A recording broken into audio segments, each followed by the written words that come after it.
Very strong woman.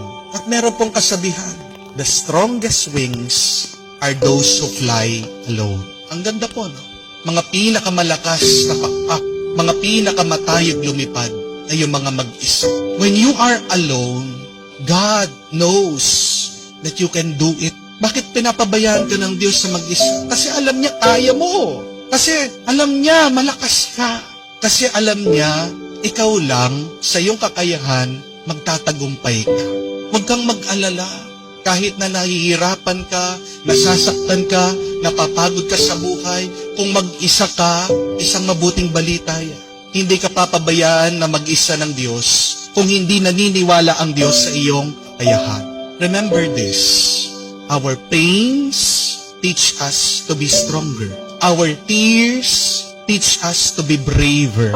And our broken hearts teach us to be wiser.